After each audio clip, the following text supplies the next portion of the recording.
Lecture de la première lettre de saint Paul apôtre aux Corinthiens.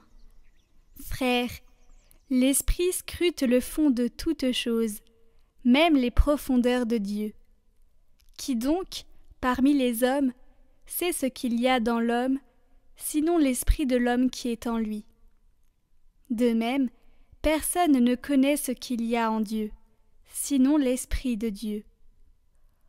Or nous, ce n'est pas l'esprit du monde que nous avons reçu, mais l'Esprit qui vient de Dieu, et ainsi nous avons conscience des dons que Dieu nous a accordés. Nous disons cela avec un langage que nous n'apprenons pas de la sagesse humaine, mais que nous apprenons de l'Esprit. Nous comparons entre elles les réalités spirituelles. L'homme, par ses seules capacités, n'accueille pas ce qui vient de l'Esprit de Dieu. Pour lui, ce n'est que folie, et il ne peut pas comprendre, car c'est par l'Esprit qu'on examine toutes choses.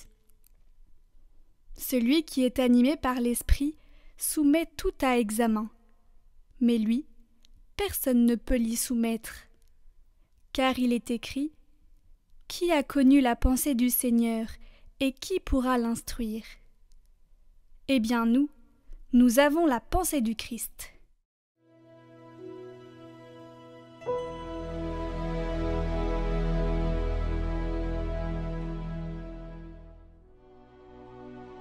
Le Seigneur est juste en toutes ses voies. Le Seigneur est tendresse et pitié, lent à la colère et plein d'amour. La bonté du Seigneur est pour tous, sa tendresse pour toutes ses œuvres.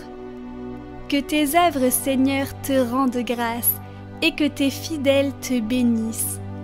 Ils diront la gloire de ton règne, ils parleront de tes exploits. Ils annonceront aux hommes tes exploits, la gloire et l'éclat de ton règne.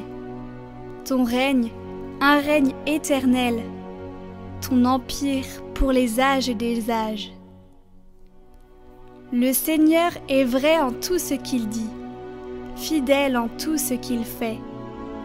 Le Seigneur soutient tout ce qui tombe, il redresse tous les accablés.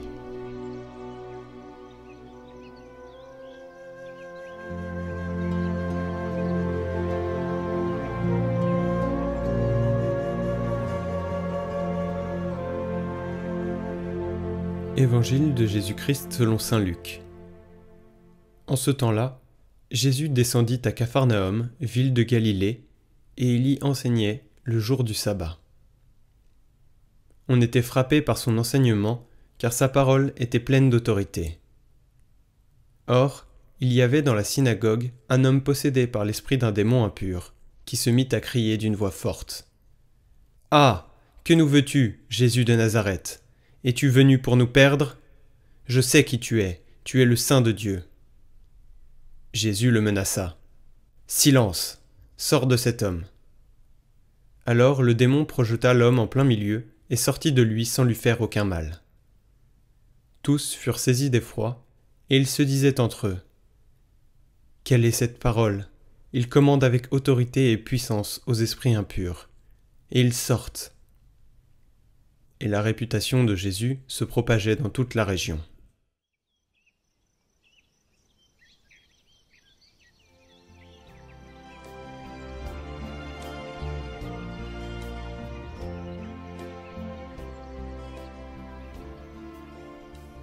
Ce n'est pas un tissu d'étrangeté inouïe que je vous présente, mais cela même qui a été écrit d'avance dans l'Ancien Testament par les prophètes.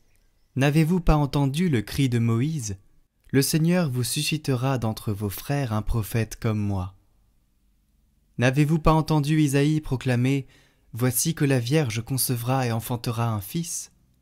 N'avez-vous pas entendu David clamer « Il descendra comme la pluie sur la toison » ? Croyez donc les prophètes, comprenez la réalité qu'ils annoncent, et vous trouverez Jésus de Nazareth. Regardez, je vous ai montré le chemin, que celui qui le veut le suive. Voilà, j'ai allumé le flambeau. Sortez des ténèbres. Jésus le Nazaréen, je dis son nom et sa patrie. Je ne dis pas Jésus qui a déployé la voûte du ciel, qui a allumé les rayons du soleil, qui a dessiné les constellations dans le ciel, qui allume la lampe de la lune, qui a fixé son temps au jour, qui a attribué son cours à la nuit, qui a établi la terre ferme sur les eaux, qui a mis un frein à la mer par sa parole. Jésus, le Nazaréen, celui de qui Nathanaël s'est écrié dans son doute, « De Nazareth peut-il sortir quelque chose de bon ?» Celui devant qui la troupe des démons a tremblé en disant « Que veux-tu, Jésus de Nazareth ?» Jésus le Nazaréen, dit l'apôtre Pierre, cet homme dont Dieu avait fait connaître la mission en accomplissant par lui des miracles, des prodiges et des signes. Oui, Jésus le Nazaréen, cet homme que Dieu a accrédité auprès de vous.